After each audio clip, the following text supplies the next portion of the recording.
Okay, world, here it goes. So a little bit more tech issues. We're having fun here. I think the tech world is frozen from the ice across the country that nobody expected. And today we have another episode of the KEW Exchange, and which is where knowledge through experience transforms into wisdom. My guest is the infamous Judi Fox, who is amazing, and I adore her. She's unbelievable. And we are going to have a little bit of a different conversation today than normal. This isn't about LinkedIn profiles.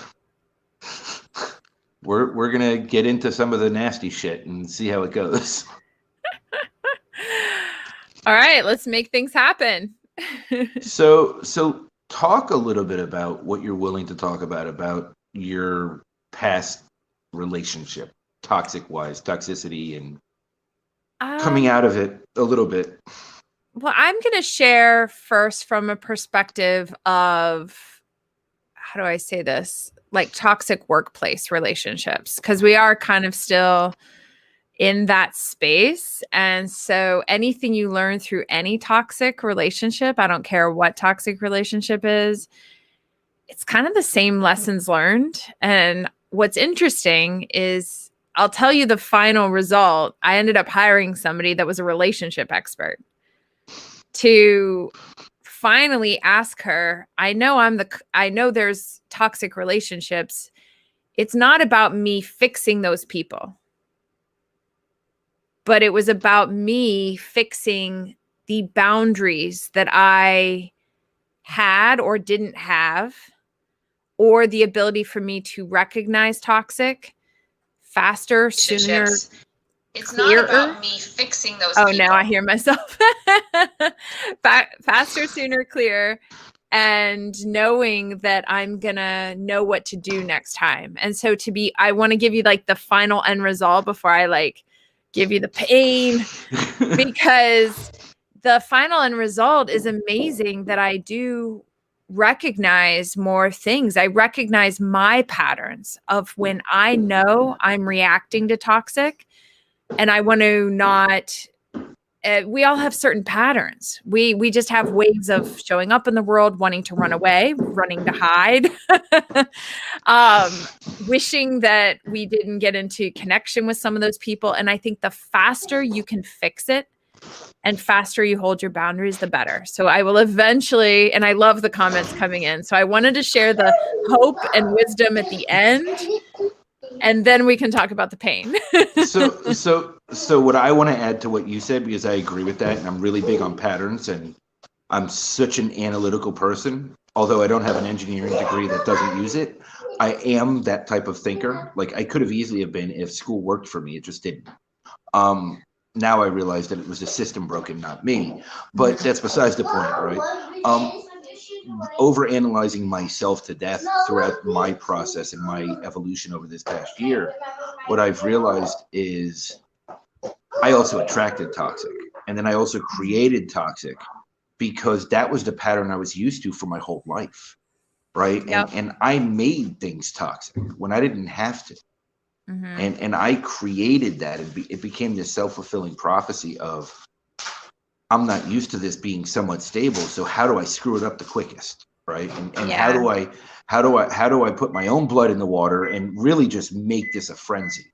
Mm-hmm. And as I've been evolving and growing through this and learning, and maybe I need a relationship coach, that's a whole nother story. But it wasn't a relationship coach to find another relationship. So I think we sometimes think relationship coaches are helping you find someone. It was I'm grateful that I don't know if her practice is still operating like that, but I needed somebody to help me just figure out relationships, like help me figure out work relationships, coworkers, peers, bosses, employees, relationships. That's right. The way the world runs. So, yeah. Yeah, I mean, for me, I never knew what intimacy was. I never understood different levels of it. I never understood what that bond is on a friendship level, associate level, Mhm. codependent level, interdependent level. I never understood any of those things, right? Or even familiar level, like family wise. I never understood the difference, right? For me, it was always love is love, and I love everybody, so I'm great, right? And Mhm. I didn't love myself, so that was kind of hard to do. Um, but like as I'm evolving through my growth, I'm realizing that I was sometimes more toxic than even the situation I was in, Mm. right? And Yeah, Kelly, I love how Kelly's asking us questions at the same time. I love it. Um, Thank you, Kelly. So what what defines a toxic relationship to you? Do you want me to take it? I can you take could it. take you take it. Yeah, you take this one. I mean, that goes into my story. So how do you identify a toxic relationship? And I think when you see yourself in a place that you can clearly see is not somewhere you totally got 100% on your own. And again, not putting weight on where that person was responsible, you're responsible because we all have our own responsibilities.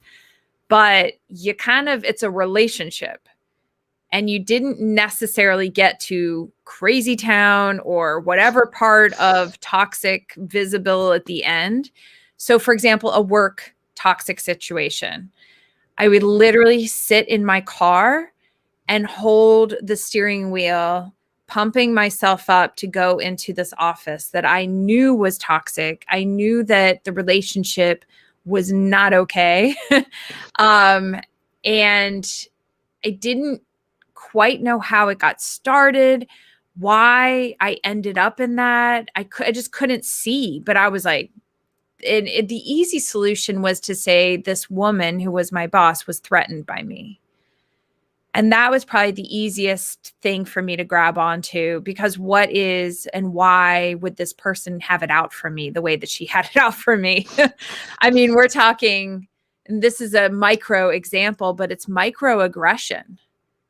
There's passive aggressive, there's microaggression, there's contempt, there's undermining, there's like, what is toxic? It's all those things. Like, and then it's those things, and somebody turns it into a tornado, like abuse and verbal abuse, physical abuse, like, and they just ramp it up, financial abuse, freedom abuse of your movements, or I mean, it gets crazy. So for that situation, it had ramped up, and I can't quite tell you how micro went to micro, but it ramped up to a point of what I consider normal professional freedom. So I'm a knowledge thought worker who could work any hour of any day. So if I'm working till 10 p.m. on a spreadsheet because she needs it in the morning, I assume that's appreciated. So then in the morning, I wrote a message that was 12 minutes late by her standards of you need to tell me. She started to create a bit of a dynamic where I want you at your desk at 9 a.m. I want you to sit at your desk at 9 a.m. You cannot not be at your desk. I have to check on you. And I'm like, I'm a 40-year-old in a management role at a Fortune 100 company. And I have a boss that needs to be so upset that I'm not sitting at my desk at 9 a.m. for her to walk by and just see that I'm here. And I reached a point where I said, this has got to stop. Whatever has led up to this, shushing me in meetings, telling me that's not how it works, sweetheart. So those kinds of microaggressions in meetings, I'm with my peers and I'm with people above and people below. And it was just constantly getting undermined. Like what my value, my worth to the department, and being degraded to a point of minutes when I'm getting paid a solid 6-figure salary to be a manager of an entire oil and gas pipeline that runs through Ohio and Pennsylvania. So I definitely, I'm sharing that story because I don't think enough people talk about what are microaggressions at work and how do they turn more and more and more toxic. And I think places, to be honest, places like TikTok have shown me more accounts and more people opening up about toxic workplaces, I will say, toxic relationships. And the other thing I've started to notice and started to normalize some of the conversations we're having, because I now know what other people are going through. I felt completely alone. Like I was overreacting to one toxic thing adding up to the next toxic thing. And then I look back now and I see how ugly it got. It got ugly, like to the point of literally other people were saying this is toxic in the office. Like that's not okay, that boss's behavior and how she's treating Judi. So yeah. So, okay, so 2 questions. Did I fall off screen completely for a minute? Yes, which is Okay, okay. cool. I Because felt like I was owning the stage. you always own the stage, right? If we go back and look at your old videos, I mean, you're awesome. So like you could have went in costume. I don't know where your headdress is. You should be wearing it right now. I feel left not out right now. without it. Maybe near the end. So like tech problems continue. The backup phone just disconnected from the internet and just said bye. So that's fine. So this is life, right? And Yes. like for me, I heard most of it and I got the grasp of what you went through. And I understand because I've been in many toxic work things. But what I've also now realized as I'm on the other side, right? Not at the time, but now that I'm on the other side, is that I allowed it to become that also, right? And I also allowed it to become what it did, right? Because of my lack of boundaries, my lack of understanding of boundaries, my lack of understanding of self. I always wanted to be the martyr. I always wanted to be the selfless one. I always wanted to overachieve and be, there for everyone. But when I put myself in that position, it also turned into you're the one that's going to get stomped all over because you're always there, right? Like you working to 10 o'clock and then her expecting you to be there by 9 at your desk. It doesn't matter that you were there till 10 to do what she asked. You're just expected to be there like everyone else is, right? And it's interesting, right? Because that dynamic is crazy.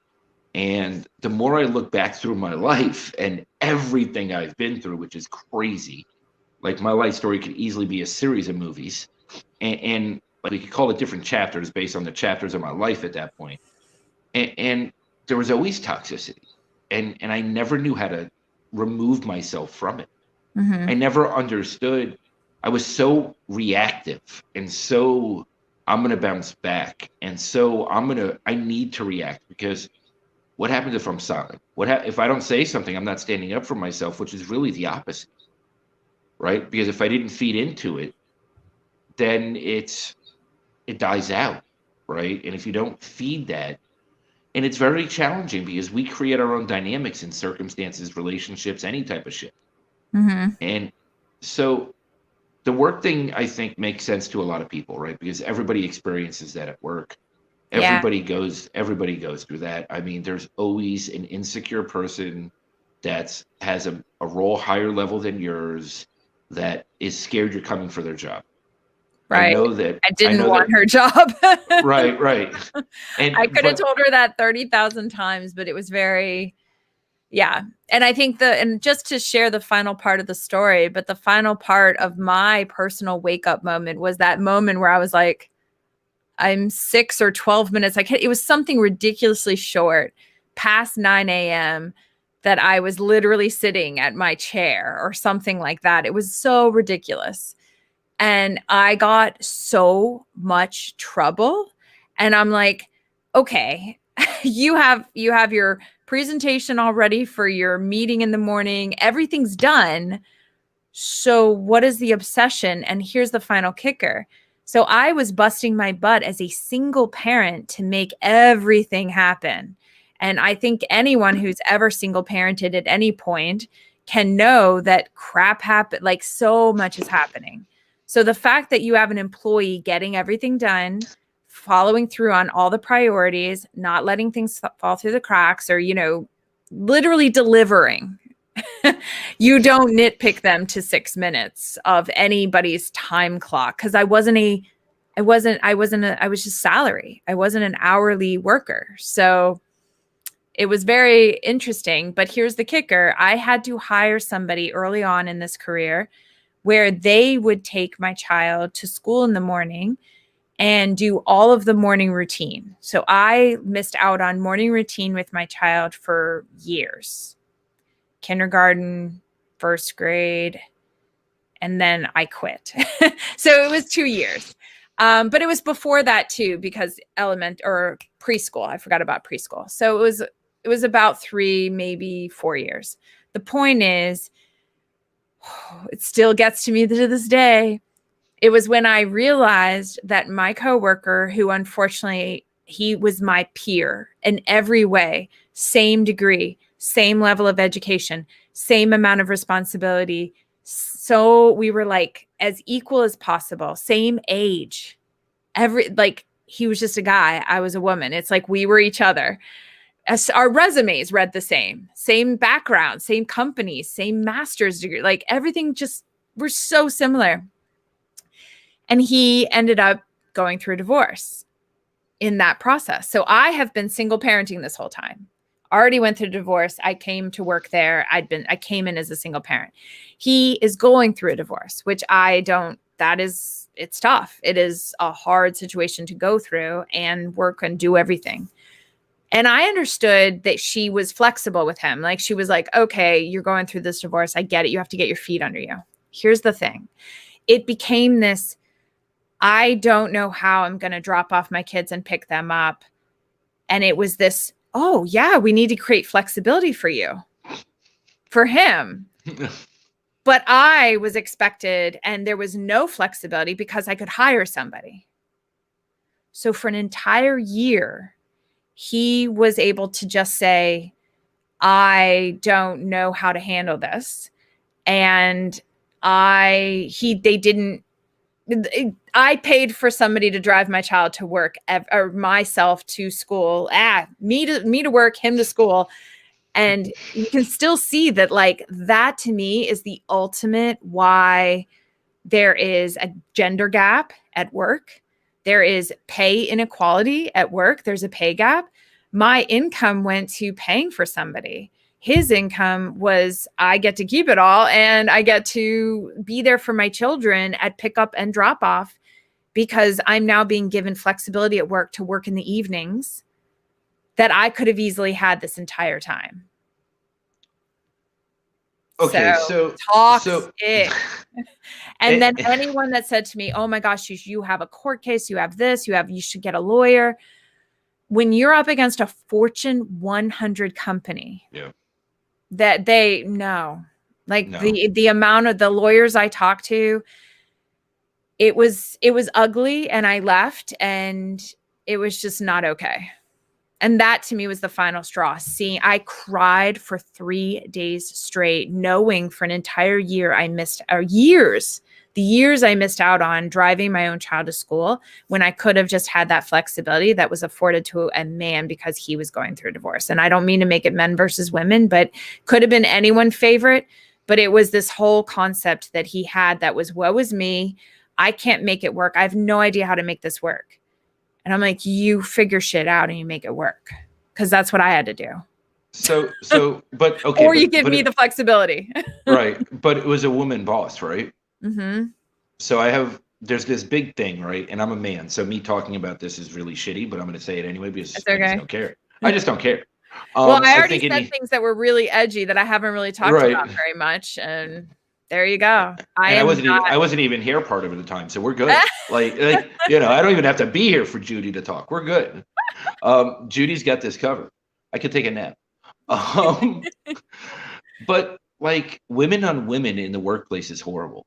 Like they are so scared and so insecure because to get to that place, right, where you feel like you broke some type of glass ceiling or whatever those stigmas are. And they are real. They exist. We all know it, right? Black, white, pink, purple, not first language, immigrant versus citizen, woman versus man. Like, I mean, there's so many inequalities. It's not even fun, right? Like, it just doesn't matter. In this case, though, women versus women is tough, right? Yeah. Because they're thinking, I did all this work to get here, and now I'm going to be harder on every single woman that's below. Because any one of them can take my role because they're not going to give another woman that title too. Then go ask Michelle because I'm on the live. No. Sid, I can't take it with me, I promise. No, I'll take it with you. Take it with me? Yeah. You want me to take this outside? Yeah. I can't right now. Aw. Come here, give me a hug. Give me a hug. Hey, Oh, now hey, you're mad at hey. me? She won't come on. She's mad at me today. No. She didn't sleep last night, so she's a mess right Oh, now. that's tough. Well, they closed schools last Tuesday because of the ice storm. Yeah, And we've been we home. did too. We've been trapped at home since. So their schedules are all off. I mean, my 3-year-old is like running the house. Like it's just, and it's me and versus 3 of them. So I'm losing every battle it comes across. It's man versus wild. It is. And I'm in the middle of nowhere. So yeah, it literally is. I was just going to add, so here's 2 people that I have followed that have, I think, shared kind of succinct advice. One of them I worked with was Marianne Williamson, if you know who that is. Mm-hmm. She wrote the book A Return to Love. She's been on Super Soul Sunday. I was able to work with her, which is really great. I'm very exciting. And one post that she made talked about her experience in the workplace or in politics or in everything with other women. And the post basically said, do you have to go? No. I'm live. Please. Thank you. Go outside and freeze. You'll be fine. The sun's out for the first time in a week. Enjoy the sun. Basically, the quote is that there are so many women trying to claw their way. The claws are out to claw their way up to the top, that they don't retract the claws when they get there. No. And that's part of the situation that she has seen, that she expressed in a post on Instagram. The other person is Heather Monahan. If you have seen her on LinkedIn a lot, I love her voice and her message, and especially her message about the Me Too movement. She did a TED Talk about it, and I think everyone should watch it. I was very inspired, but it talked about Me Too, and it didn't take it far enough. That it is not just men and women. It's just the ability to say Me Too with anyone right now that is seeing microaggressions against another woman at work, because the way toxic behavior with women and women is very different at work. And I really appreciated how she shared that TED Talk, because it's one of the first times, and I think Melissa Orr is somebody else that wrote a book. I think she worked at Facebook. She also talks about that same concept, and their episode on her podcast, I think the Confidence podcast that Heather was running,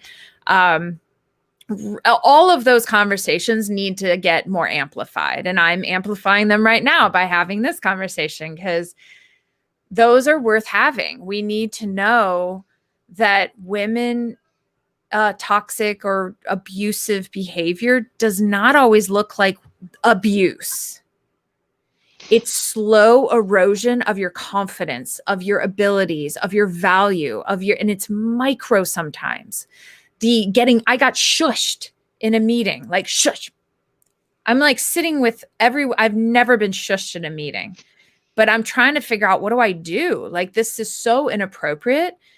And in my head, I'm thinking, doesn't that look bad on her? But when I did bring it up, what I thought was the appropriate time to bring it up, which would be after, and to say and sit down with the boss and the boss's boss and say, well, you were all there. That was inappropriate. That was not appropriate management behavior to clip their hands at my face and tell me to shush at a meeting. We were all talking. We were sharing thoughts about how we could solve a problem. It's called brainstorming. And I didn't go on and on and on. And even if I did, that's the equivalent of learning management skills, where you say, Judi, thank you for sharing what you just did. I really want to steer the conversation. You don't just shush somebody like a child, like a 2-year-old. But you don't even do that to a 2-year-old, right? And true, you don't even. You should not do it to a 2-year-old. My 3-year-old sitting here. You didn't even whining, do it to a 3-year-old. Right? No, I just sit here and allow it, right? Like, I was abused as a kid by my mother, right? So like that, physically, mentally, emotionally, my dad, God bless him. He worked a lot, so he wasn't home. And my mother had a tongue, like this sharp tongue that would slice you in 3 words, right? Like, straight to your core. and she had a very short temper, and she would throw things.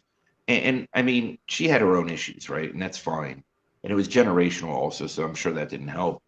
But like, I think in some ways women are more vindictive, right? And they're more emotional about how they do it.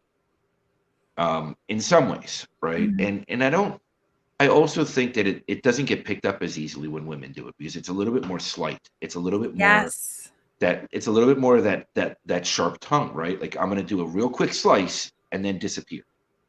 And those slices over time, they just cut your soul out, A right? And slice a day can literally like wear you away. And I it will say the same thing in a relationship. And I know that we talk about the frog in the boiling pot of water where you're slowly, the temperature is going up, up, up, and you don't even know when it reached to that point that you're like, I'm in a hot tub. Like I'm in a not okay. And, to have your spouse with a fist in your face, but then they go, but I didn't punch you. right. But the threat of punching and the threat of not knowing is still abuse. And I think that's so hard for some people to reconcile in their heads because that's that concept of when will it turn into the final time it does punch. And by then you're in a boiling pot of water. And then you have to get out and you're literally walking around with a black eye. So for you to leave during the parts where they're not connecting with your face, but they're threatening to punch you, it's a fascinating dynamic because people are like, it's a dynamic of like, can you still save this relationship or what can you do? Or this whole energy around like, you made me that mad but I didn't hate you, but like, that's still not okay. Can we all just Right. draw a line? And that comes back to boundaries. So all the work that I've done has all been around boundaries. And to be honest, I'm so proud of my freaking boundaries now. Like really proud of myself, the work, the coach that I hired, which I'm happy to shout out. Um, uh, Hallie. Hallie rhymes with Sally. She always reminded me I had to say it like that. Hallie Peavy. So I will shout her out forever because the work we did really impacted me. And it actually helped me get on LinkedIn. She helped That's me see my own videos back because I could say, I really want to make this video. I really want to share this. And she was a part of that journey early on, just to be a sounding board to say, oh my gosh, that's a great video. That's a great idea. You should definitely talk about that. The world needs that conversation. We need those people because I got undermined. My confidence got so eroded and my ability to look at myself as a valuable contributor voice. I needed LinkedIn. LinkedIn needed me. I needed LinkedIn well, to and put my voice out again and be myself and show up with my knowledge and be valued for it. see, and it's funny, right? Like for me, I kept creating that self-fulfilling prophecy, right? Like the childhood that I had, what I had from that male-female relationship, I then started creating in my relationships. Mm. And I started looking for women that would do that to me, including my wife, in different ways. Obviously not physically, but definitely mentally and attempting to be emotionally, right? By that time, I was so emotionally shut down, it just didn't matter anymore. But it was always the belittling, it was always the manipulation, it was always the passive aggressive, the I'm going to cheat on you with this person again, I'm going to do this again. And at some point, it was like, you've already cheated on me with 40 different people. Who cares anymore? Like, Mhm. I just don't care. I'm here for the kids to keep them protected. And then I realized that was just me avoiding dealing with myself and my own issues, right? Mhm. But it took a lot to get to that point, to where at 41 years old, I finally looked at myself and I said, I can't live like this. I mean, I was sober 14 years before I even did any emotional work. And last year was just enormous emotional work year for me. And I did like 10 years of work in 6 months because I'm an overachiever. Um, like I did the Brene Brown work. I went to trigger therapy, trauma therapy. Like I just did it all at once, right? And I went out and started my spiritual journey again, got spiritual guides, like all these different sides at the exact same time. Physical, I started losing weight, eating better, getting off some of my medication, stuff like that. And you know, like what I'm realizing is looking back is I fed into it so much. Like my role in it was sometimes even bigger than their role Mm, because I handed them the power. I gave them that power over me. So yeah. yeah, I still have triggers that I'm still working out, right? Like I still get triggered from time to time because it was Hmm. really little slight things that most people would never even notice, right? Like I mean this like there was a day a friend of mine called and said, "Oh, I got to do the sheets because for the second time because the dog just peed on the bed." And I'm like, and I hung up the phone and I started freaking out.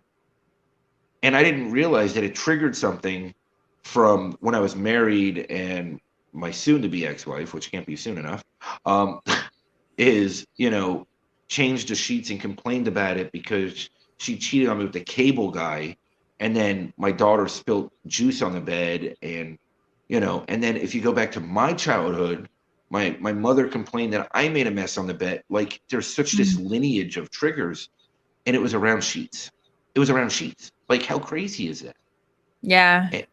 And it's this self-aware. I'm assuming that you're just as analytical as me, so you probably break crap down just as bad as I do. Um, like over and over and over again, maybe.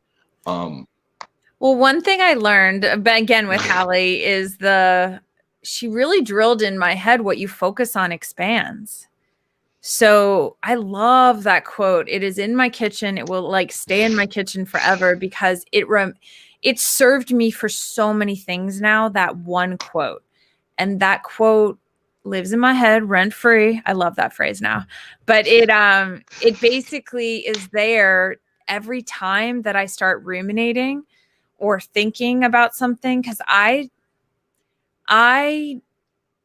I've seen two boundaries recently. Now I can recognize my behavior when I see a boundary that I have, or somebody who I didn't necessarily not have a boundary, like something that I just said, you are somebody that will take advantage of me. Red flag. So the thing is, two people in my life recently gave me red flags. So if you give me a red flag, it doesn't mean like you're gone.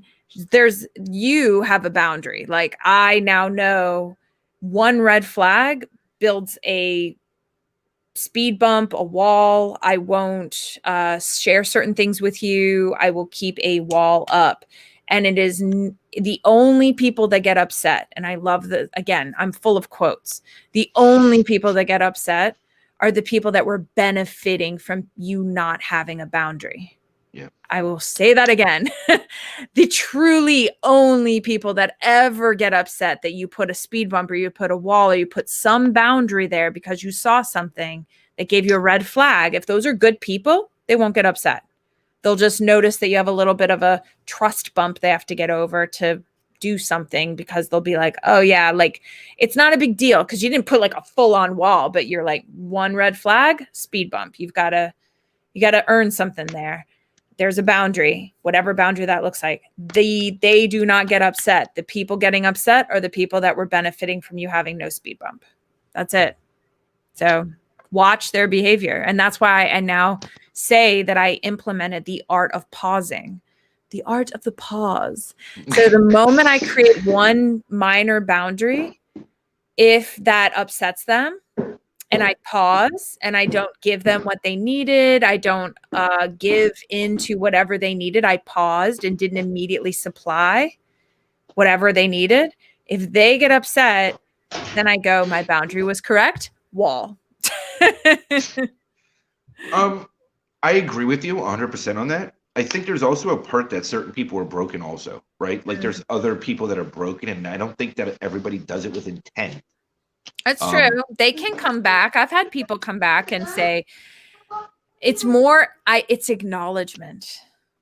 It's owning it. If somebody said, ooh, I got upset when you put up that speed bump. I got upset when I saw that I couldn't get a hold of you. I got upset when you used to text me all the time and now you're not texting me all of a sudden. What happened?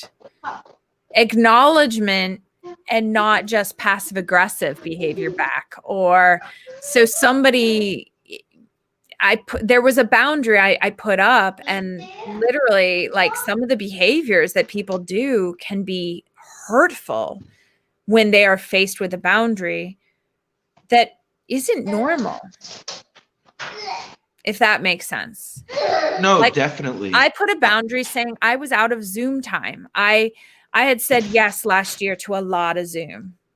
And at some point I just had to say no's. And it has nothing to do with the other person. But so many people take it personally because there's only so many Zoom calls we can make in a year, to be honest. Well, I mean, you're exerting it. You're giving your energy away, right? Like every, right. And being empathic and feeling others' energies, and there's an exchange from being live on the screen with somebody, right? And I think people don't value that. People don't value that enough, right? Because I look at it as our core energy, our essence, is our true value. That is our biggest value in the world, and our only currency that matters. I love it. Yeah, I mean, she's just having a blast. I don't know what. Is anyone watching us, or is it just me and you? I think it's just me and you, but people will eventually watch it. Hi. Yeah, I mean, more tech issues. It's okay. Life is great. We just roll with life. It's funny though, like people don't value their energy. They don't value their core. They don't value who they are. And it's that worthiness. It's that I am worth it. I have a value. I recently wrote something on Super Bowl Sunday about, my value and how I used to deteriorate it. Even just randomly hooking up or randomly going out places or putting myself in situations. I'm giving parts of me away. Mm-hmm. Why am I doing that? Because I'm not valuing myself.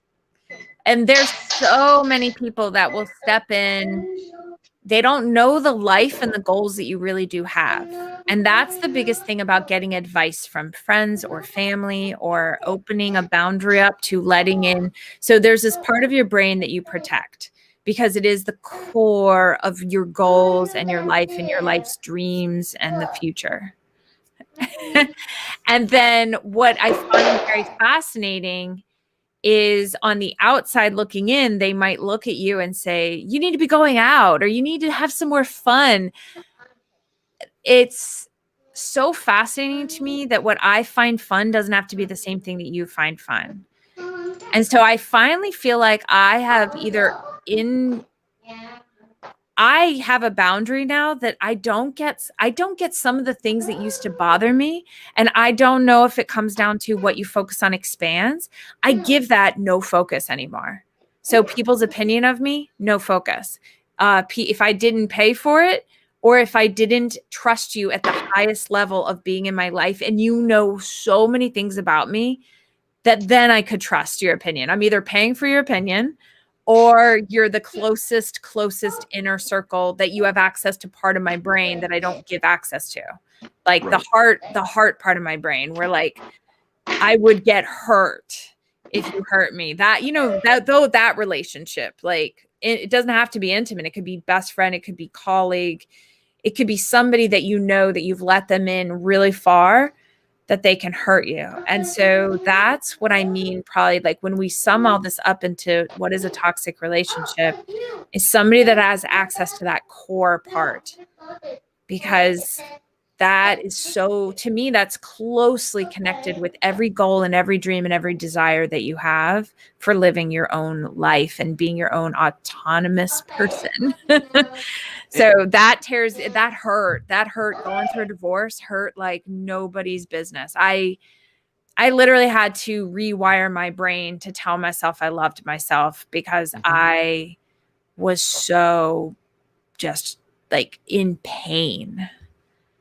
So yeah, I had to every day look in the mirror and say, my life loves me. And I have a sign that I made from a Goodwill, that I just went to Goodwill, got a like old sign or an old frame, and I made a sparkly, like obnoxiously crafted sign that says, my life loves me. So I could look in the mirror and say, my life loves me, in the bathroom, like look and say it back to myself. That particular phrase, my life loves me.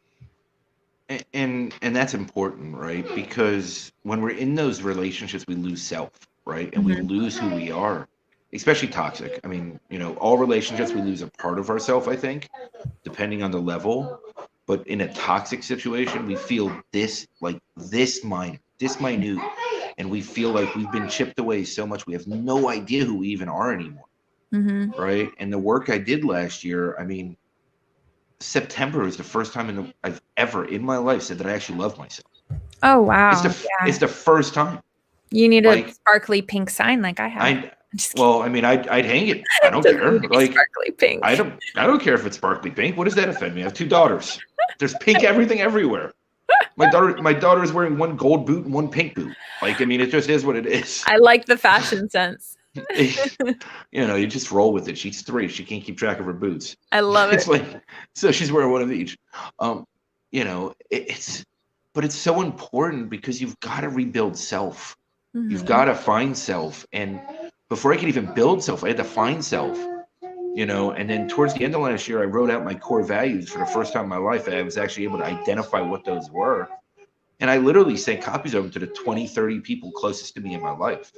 Wow. It was kind of like, this is where I'm at. This is where I stand. But it was also, this is what I did. And maybe you want to try doing it so you understand where you're at. Mm-hmm. Right. And then I started stepping into my core values, and it pissed off certain people. Mm-hmm. Because there's certain people that push back when you step into certain things that changes. Right. Those are your boundaries, and those are the people that get mad that you have them now around your core values. And it's hard to understand because at the time you don't think about it, right? And at the time when you're establishing yourself, you don't even realize it. Like I always laughed because I said I have no boundaries. Mm-hmm. Well, apparently I have boundaries. I mean, I cut my soon-to-be ex-wife off emotionally like day 1 of being married. So apparently I do have boundaries that are just very loose. And being in that toxic, thought through in a way that gets implemented in a thoughtful way. Well, I mean, she cheated on me with my best friend 4 months into marriage, and he was living on my couch. So obviously her standards, her standards aren't very high. But like, it is what it is. And I could laugh about it today, right? Like, I mean, I look back and it's like, that should have been a red flag. 2 kids later, 2 more kids later, I that definitely should have been a red flag. Mm-hmm. But I don't regret it because I got my 3 kids and I love my kids more than anything in this planet. Yeah. And it's all lessons I had to learn, right? Because I don't think I would never be where I'm at today if none of that happened. Or at least part of it didn't happen. I would not be where it's almost like, trying to think. Julie Andrews, I just saw a video of her doing her acceptance speech because she only got the part of being in all like the Sound of Music and all the different things that she was in because she got rejected by Jack Warner to be in another movie, whatever movie, and I can't remember. But the point is she wasn't in it and she didn't get the role, and her rejection turned into all the opportunities she ended up with. And so I get like that resonated with me, that I watched that last night, that clip from her acceptance speech where she literally on stage said, this award is actually thank you, Jack, for rejecting me and like not giving me the role because I got this role and I have all the awards now. And like, it was kind of a dig, but I love it because in some ways, I'm not saying this as a dig, but I'm grateful for like that woman who did all those things because she really put my feet to the fire. And the way that I show up now is impacted by the work I did because of that situation. It tore me down and I said, I will never let that happen again. I immediately turned around and hired Haley. Like, I will fix this because that's not an option. Like that and my marriage and everything, those things, I saw how one reason why I knew I got into the toxic work situation was because becoming a single parent does something in your brain that has a bit of a survival mechanism. That is like flight or fight. You've got to fight. You've got to survive. You've got to be there for your children. So the idea of becoming a single parent and wanting to financially be stable, have a house, have all the stability of the normal, like I want to provide, and I want to provide in a way that is solid. So I felt pressure that I had to keep this job or to make my manager love me. Like, cause I felt this sense of not the freedom that I had when I was younger. I felt like I need this job. I cannot lose it kind of feeling. So like, I think with that attitude, companies can get away with a lot and managers can get away with a lot. And abuse, when you feel like you have no where to turn. And that I'm going to bring it back to LinkedIn. And this sounds really silly, but LinkedIn gives me the confidence that I now know how to network to whatever opportunity I need to network to. So you never have it over me. So that's why when my boundaries show up, how I want to do them now. And it feels so good because it's kind boundaries, but boundaries don't take away from you being a good person, a kind person. Boundaries can be healthy, like super healthy for the other person, because you're expressing to them, no, I don't work like that. And you shouldn't work like that either. So for example, people that say, I would love to pick your brain. Thank you. My brain is available with this link that is paid. And then you get access to my calendar because if you want to pick my brain. And then when I see there's moments when you give with your brain and your heart and you want to give, and then you get slighted afterwards. And you have to remind yourself, like, I gave, I shouldn't expect in return. But that particular person, there's a boundary with them now because they turned around and didn't, you know what it looks like when somebody didn't appreciate that they just picked your brain and you gave it for free, which turns back around and reminds you one more time. That's why you have your system that you have. So It's funny because I'm still juggling on that fence right now. Like I'm still, do I charge? Do I not charge? I mean, I give and give and give, but I also know that a lot of people just don't have it right now either, right? So I'm kind of, there can be another exchange. It doesn't always have to be monetary. well, and I do that a lot, Yeah. right? Like this energy exchange, they're there for me, I'm there for them, you know. Yeah, but there's It's other things. Like sometimes I will ask people, what is your best level of giving and exchanging with me instead of me trying to figure out how they best serve other people. So I kind of put pressure on the person that wants something from me to say, okay, I do have something you want access to. Where is your ability? If you don't have the ability to pay, there are other things you can do. What would you recommend? What would you suggest? And when you put it in their arms and you're taking it off yourself. And that's emotional weight and emotional workload that you can put back on them because they're the ones that want it. Like I almost feel like that energy exchange, the people who show up wanting it and then wanting to do something to get it, it doesn't mean that how do I say this? I've had people say, I'll make a post. I will make a post saying that we talked, or I'll share your next live stream. Is that something that supports you? And that they can get creative. I've had other people tell me, oh, I'll do XYZ in your next live stream. I'll be there and I'll be a big top commenter. And I've just had people say a lot of things because I'll say, it's not free. And I think telling them it's not that it's not free. You have to come up with a free creative thing you can offer that's not monetary if you don't have it. Huh. So I never looked at it that way. But I'm putting it on them to do the work to figure out when people say, oh, let me know who in my network you can connect me to. Oh, that one gets me because I'm like, how well do you know me? And how well do I know you? I don't. So And how well do you know the other persons if you're reaching out to me to saying you don't know me, you just connected with me and now you want to start introducing me to people, you know, so what I say is I said the best way to get started to figure out who we can if you want to bring me value so you do get access to pick my brain, here's the thing. You could go watch 3 or 4 of my videos. You could go consume 10 of my posts. You could do some legwork because I bet in there you're going to find something. You'll find something for you that you'll realize what you can deliver and what you could help with. But and support. Again, it's a matter of how much they want anything in life. And I do say your results with them and how you serve them actually can show up even better when you put a little bit of energy back on them for them to come to the table with something, if that makes sense, versus just being like, yeah, let's get on a call and connect. Right. So yeah, I that's my, again, you don't have to be like me. That was very aggressive. Like, you have to be like me. I have to do this. It's because you don't have the headdress on, so you're just coming off, You're just sitting.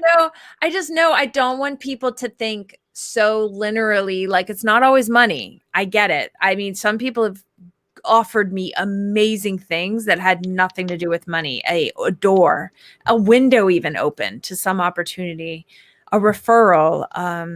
Yeah, exactly. But everyone's able to give different things. No, I agree. And I think the way that you put that helps me a lot, actually, because it made me rethink a few things that I'm currently doing. If you're a connector, so there's different personalities, and you obviously even call yourself the connected consultant. So I'm just going to assume you're a connector. Connectors, I think, live, and this is my opinion, so go with me here. Connectors, I think live in between the world of assuming you also are a persuader. And persuaders are different than connectors. If you really are, like, quote unquote, a true connector, that doesn't mean that you do ultra hot introductions between people. Mm-mm. That means you know enough people that if I told you I want to get a hold of XYZ person, you would be able to go, bam, bam, bam, bam, bam. This person knows this person. This person knows this person. This person might know this person. And here's how you could probably get in their orbit through this person. But you're like a connector orbiter, where like people are moving and you're like, I can move you two together. Like, I feel like you've done that for me already, where you've moved me and rock the boat.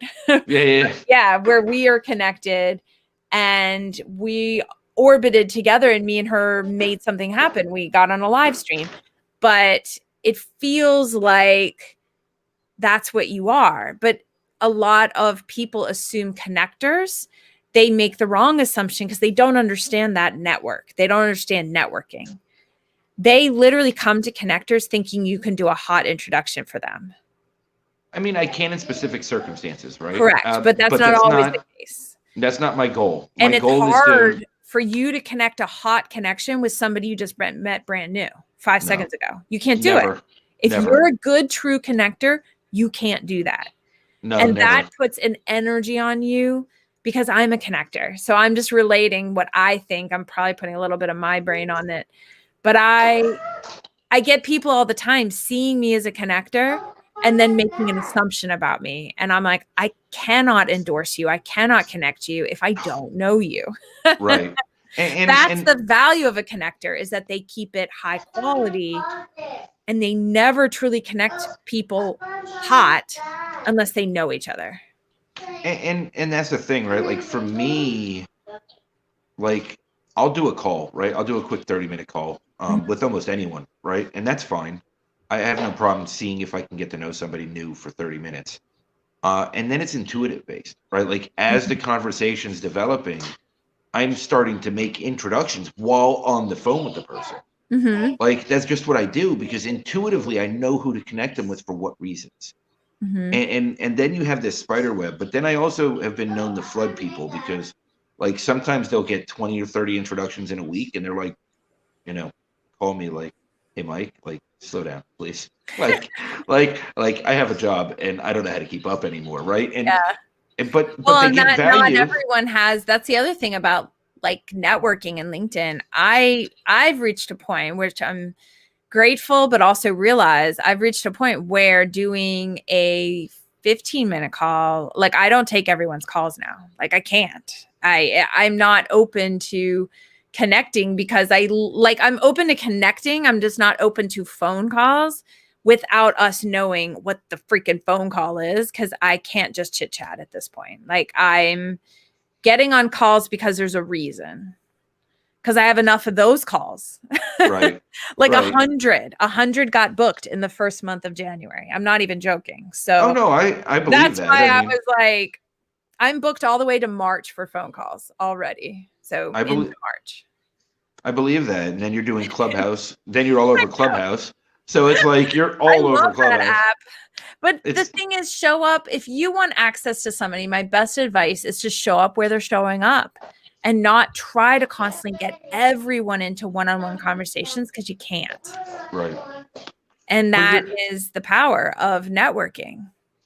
Well, the goal is you never. Okay, so this is what I've learned, right? And I Okay. know we're going over, but I don't Oh care. yeah, I do have to I get don't- going though. Okay. You don't so- care, but I have to get going. Well, I don't have Judy's schedule, so my schedule That is a is little true. bit more open. My schedule back to back. So what I've learned is I am better off putting myself in someone's orbit than reaching out to them directly. I am better off creating a circumstance to get a warm or a hot introduction from someone they know, Mhm. right? That might have the time and the access. Mhm. And get into that circle, and then that person naturally will just introduce me. And it's not manipulating, it's just seeing how the person it's good networking. Right. It's seeing how the circumstance unfolds, right? And I mean, being empathic, being a healer, being all that fun crap helps too, because I pretty much can see what people are doing anyway. So like that helps me. But I mean, It does. It does. High empathy is such a powerful skill, and I think it's more powerful than these hard skills that everyone says, like, oh, empathy is a soft skill. Empathy is what, to be honest, I think a huge amount of empathy is needed on Clubhouse. When you're listening to people on stage, when you're running a room on that app, and empathy is needed in LinkedIn. So the ability to show up in the comments and show up as a active listener, super powerful. I tell people all the time, you don't have to be a consistent content creator. You have to be a consistent person as a human being. Yeah. And that will be showing up on LinkedIn. And people are like, what? I just want to create content and I want to post it every Tuesday at 9 a.m. And I'm like, nobody gives a crap about that. They give a crap about you as a person. Although there's a lot less content now that Clubhouse is, exploding. So, if there's a time to create content, it's probably now. Because LinkedIn's going to get hot again because now there's more room for people. Well, the exciting news about LinkedIn is they're creating a new position that they've never had, which is a top level position in the company. That is a community manager, who is their main role is to elevate people on the platform and elevate conversations that are building community. So creators, they're finally really, truly going to lean into creators on the platform. That's interesting. I wonder what kind of conversations they're looking for. I know, because there's all kinds of quote unquote creators who know how to write a post that, how do I say this? We've all seen those patterns. You don't have to say it. You don't have to say toxic. We'll circle back to toxic. I'm just kidding. But I try not to focus on it. Again, what you focus on expands.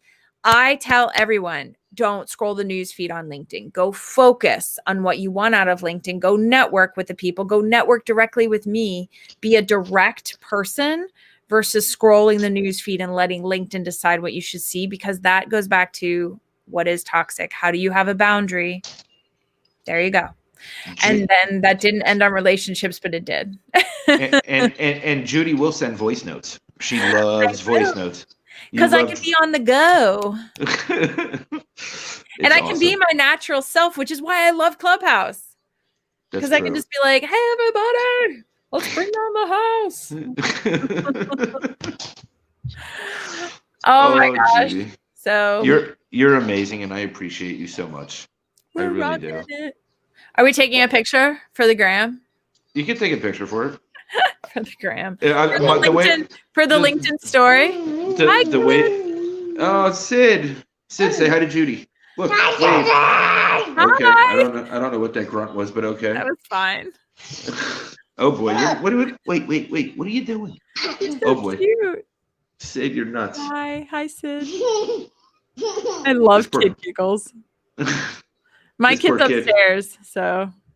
This poor kid's had to have her head shaved twice in the last a year that I've had her. I'm not Aw. did that. When I got her, her lice was so bad that her scalp was bleeding. No. Yeah, it was horrible. It was horrible. Uh, She was used I as can a see human mop. eyeballs. I can see eyeballs. Here, sit up. Stand up real quick. We're going to get a picture with you. Stand up.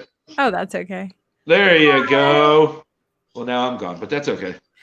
Oh, What? I Oh, have, we're still live, by the way. Hey, We're Gigi. still. Oh, look at the fox. It's Judi Fox. Seriously, are you We're still live. I are love you it. being a good kid? Are you I being think we good? are live. We are live. Don't hit me. Hey, Come on. no hitting. No No hitting. Hey, no hitting. No hitting. This is backfired. Hey. Please calm down. You're way too hyper. You've been trapped in the house for way too many days. I can't even move the car. It's frozen solid. Well, I have to get going on that note. Yeah, look at Judy. She's playing with her fox. I Hey, know. I love fox. She'll have to show you the fox hat one day. She'll I have to love show you foxes too. Oh, geez. Oh no, Oh. She just kicked the phone over. that was the It's drama. over. Yep, there you go. The live stream is over. No, it isn't. We're still on. We're still going for some reason. Hi. Kelly, I thought you were ending this, Kelly. Where are you? That's okay.